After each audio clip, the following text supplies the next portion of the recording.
And మేము విన్నది ఏంటంటే సార్, ఇప్పుడు ఇదే మీరు అన్నారు కదా, నేను కూడా రిజైన్ చేస్తాం, మాకు వద్దు, మేము బయటకు వచ్చేస్తాం అవసరం అయితే అని అన్న మాటే.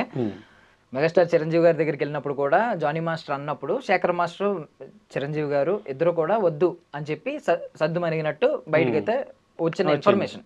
అంటే ఇప్పుడు వద్దు, ఆయన పాపం రిజైన్ చేస్తానన్నా ఇక్కడ ఆపి వద్దు అన్నట్టుగా వచ్చింది. బట్ అంతకుముందు శేఖర్ మాస్టర్, జానీ మాస్టర్ వాగ్వాదానికి దిగారు. అసలు చిరంజీవి గారు ఏం మాట్లాడారు మీకు ఏమన్నా తెలుసా? అంటే వీళ్ళిద్దరు ఇష్యూ ఏంటి అసలు? మెయిన్ ఇష్యూ వీళ్ళిద్దరు ఇష్యూ ఏంటంటే 5వ తారీఖు ఏదైతే మీటింగ్ జరిగిందో ఆవిడ రాజీనామా చేస్తానన్నారు. అదే పాయింట్ మీద ఫెడరేషన్ వాళ్ళు ఏం చేశారంటే యూనియన్కి ఒక లెటర్ రాశారు. ఎలాగో రాజీనామా చేసిన సభ్యులకి ఎలక్షన్ కావాలా వద్దా అనే అంశంపై మీరు నెక్స్ట్ ఆదివారం మళ్ళీ ఓటింగ్కి వెళ్తున్నారు కాబట్టి, ప్రెసిడెంట్గా మీరు కూడా రాజీనామా చేశారు కాబట్టి దాంట్లో మీ పేరు కూడా చేర్చాలి. అధ్యక్షులతో పాటు మిగతా రాజీనామా చేసిన అందరూ సభ్యులతో పాటు అందరికీ ఎలక్షన్ జరగాలా వద్దా అనే పాయింట్ పెట్టమంటే, ఈవిడ 12వ తారీఖు జరిగిన మీటింగ్లో ఏం చేశారు, ఓన్లీ కమిటీ మెంబర్కి ఎలక్షన్ జరగాల వద్దని రాశారు తప్పితే అది విత్ ప్రెసిడెంట్ కూడా అని రాయాల. అప్పుడు ఫెడరేషన్ మార్నింగ్ రాగానే, ఓటింగ్ రోజు రాగానే చూశారు. చూసి ఇదేంటండి మీరు ఎలా కమిటీకి ఒకదానికే పెడతారు, మీరు కూడా రాజీనామా చేసి మా ముందే మాట్లాడారు, అన్నీ చేశారు కదా, మీ పేరు ఎందుకు లేదు అని అడిగితే, లేదు నేను అనలేదు, నేను శేఖర్ మాస్టర్ అడిగారు ఈ మాట. కాదు ఫస్ట్ అంతా మేము డిస్కషన్ అంతా తర్వాత శేఖర్ మాస్టర్ గారు ఎలక్షన్ ఓటింగ్ అన్నప్పుడు అందరూ వస్తాం కదా, మాట్లాడేటప్పుడు మీ పేరు ఉండాలి కదా అంటే, నేను అనలేదు, ఉంటే లెటర్ చూపిండి అని. లెటర్ చూపించడానికి లెటర్ ఇవ్వలే మీరు, 100% లెటర్ ఏమి ఇవ్వలేదు. బట్ 100 మందిలో వీడియో ఉంది, వీడియో సాక్షిగా బయట పెట్టండి, తెలుసుద్ది మీరు అన్నారో అనలేదు. జానీ మాస్టర్ రిజైన్ చేస్తాను అన్నారో అనలేదు, నమస్కారం పెట్టారో లేదో తెలుసుద్ది కదా. అవన్నీ చెప్పకుండా ఓన్లీ ఇది పెట్టగానే ఫెడరేషన్ వాళ్ళు చూసి ఇది కరెక్ట్ అయిన పద్ధతి కాదు, మీరు అక్కడ చెప్పింది ఏంటి, ఇక్కడ రాసింది ఏంటి అని చెప్పేసి వాళ్ళు బాయ్కాట్ చేసి వెళ్ళిపోయారు. వెళ్ళిపోయిన తర్వాత అప్పుడు వీళ్ళు ఏంటంటే ఇంకా వాళ్ళతో సంబంధం లేదు, వాళ్ళు చేసినా చేయకపోయినా మేము చేస్తామని వీళ్ళు పెడుతుంటే, అప్పుడు శేఖర్ మాస్టర్ వచ్చారు. ఇక అందరం కలిసి పైకి వెళ్ళి ఇలా మాట్లాడుతుంటే ఇక వాళ్ళ మనుషులు వచ్చి మీదకు రావడం, కొట్టడానికి రావడం, చాలా మీదకు తోపులాట చేయడం, ఒక ఇక అక్కడ ఆ సిచ్యువేషను ఒక నువ్వా నేనన్న తీరులో అలా సృష్టించారు. అలా అని చెప్పి వాళ్ళిద్దరికి ఎటువంటి వైరాలు అలాంటి ఏం లేదు. అసోసియేషన్ తప్పుదారి నడుస్తుంది, ఇది ఫెడరేషన్ ఆధ్వర్యంలో వాళ్ళు లేరు కాబట్టి వాళ్ళు ఉంటే బాగుంటుంది అన్న ఉద్దేశంతో శేఖర్ మాస్టర్, మిగతా మా భాను మాస్టర్ వీళ్ళందరూ అడిగారు కానీ ఓన్లీ మీరే చేసి మా దారి మాదే అన్నట్టుగా మాట్లాడారు. అలా కాదు అన్న దానిలో చిన్న అక్కడ వాగ్వాదం జరిగింది, అంతవరకే. ఇది చూసిన చిరంజీవి గారు ఏం చేశారంటే తర్వాత రోజు ఇదేంటి వీళ్ళిద్దరూ అంటే ఇంకా మీడియాలో అంతా నువ్వా నేనా అన్న పోర్ట్రేట్ అయింది. చిన్నగా పిలిచి ఇది ఎందుకు మీరు ఇలా గొడవాడుకుంటున్నారు, ఇండస్ట్రీలో పరుగు పోతుంది అన్నట్టుగా కొంచెం ఆయన కూడా లేదు మీ ఇద్దరు కలిసి ఉండాలి అనేసి ఓన్లీ అంతే అక్కడి వరకే చెప్పారు ఆ రోజు.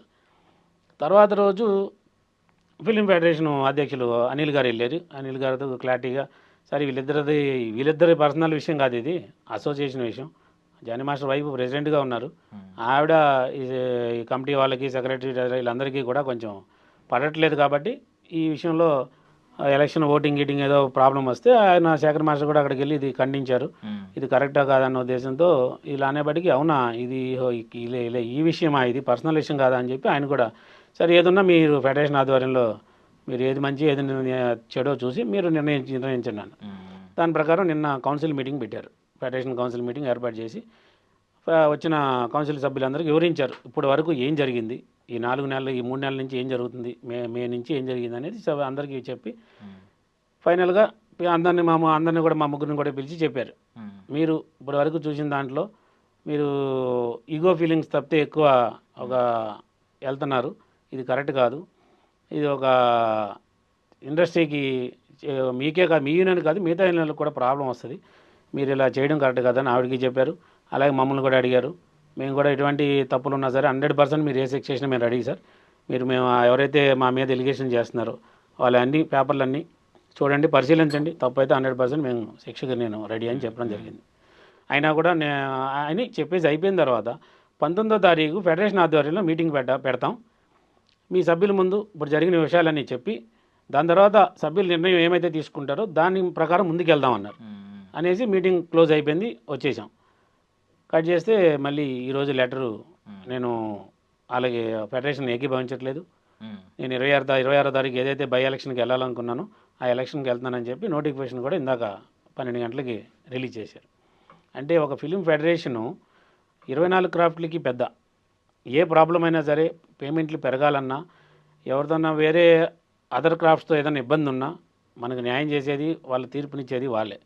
అలాగే బయట వేరే వాళ్ళు మన అసోసియేషన్ మెంబర్లు కాకుండా వేరే వాళ్ళు పనిచేస్తే వాళ్ళు కూడా ఇలా జరుగుతుంది అంటే వాళ్ళని కట్టడి చేసి, వాళ్ళు మన 24 క్రాఫ్ట్స్లో ఉన్న వాళ్ళు కాకుండా బయట వాళ్ళతో పనిచేస్తే కనుక వాళ్ళని ఆపి, ఇలా కరెక్ట్ కాదు, మెంబర్ టు మెంబర్ పనిచేయాలి కాబట్టి మీరు వేరే వాళ్ళని బయట వాళ్ళని పెట్టుకుంటే కుదరదు అని చెప్పి మన సభ్యులు కూడా చాలాసార్లు చాలా సాంగులకి ఇలా ఆపడం, వాళ్ళు మనకి చాలా న్యాయం చేయడం జరుగుతుంది.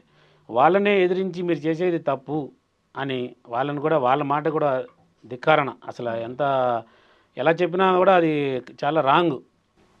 సో ఇప్పుడు ఫెడరేషన్కి వ్యతిరేకంగా వెళ్తే ఏమవుద్దండి? గుర్తింపుని ఏమన్నా ఈ అసోసియేషన్ గుర్తింపుని ఆల్రెడీ ఒకసారి సహాయ నిరాకరణ చేశారు, నాన్ కోఆపరేషన్ పెట్టేశారు ఒకసారి. ఏది ఈవిడ రాసిన లెటర్లు అవన్నీ చాలా ఉన్నాయి, మీకు కావాలంటే పంపిస్తాను, మీరు అది చూడండి, గమనించండి. ఆమె ఏమేమి రాయిపోతే అంత ఇదిగా వాళ్ళు స్పందించాల్సి వచ్చిందో అవన్నీ మీకు లెటర్లు చదివితే మీకు అర్థం అవుద్ది.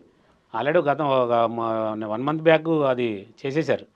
అయినా కూడా ప్లస్ మెంబర్స్ని దృష్టిలో పెట్టుకుని వాళ్ళు దాన్ని ఇంప్లిమెంట్ చేయలే. అంటే అందరూ వాళ్ళు మా మెంబర్స్ నష్టపోతారు, షూటింగ్లు ఆపేస్తే వీళ్ళని కాదంటే వేరే యూనియన్ వాళ్ళు వచ్చి జాయిన్ రెడీగా ఉంటారు. అప్పుడు ఏమైపోద్ది, వ్యవస్థ నాశనం అయిపోద్ది. ప్రొడ్యూసర్లు కూడా ఏమంటారు, ఓకే డాన్స్ మాస్టర్ ఎవరినో పెట్టుకుంటారు, నేను 10 మందిని బయట వాళ్ళు నేనే తీసుకొచ్చి ఇస్తా, అతను 1000 రూపాయలు 500 2000 ఇస్తారు. అప్పుడు ఏమవుతుంది, యూనియన్ మొత్తం కొలాప్స్ అయిపోతుంది. ఇలా చేయడం అనేది చాలా దుర్మార్గం, అది చాలా కరెక్ట్ కాదు.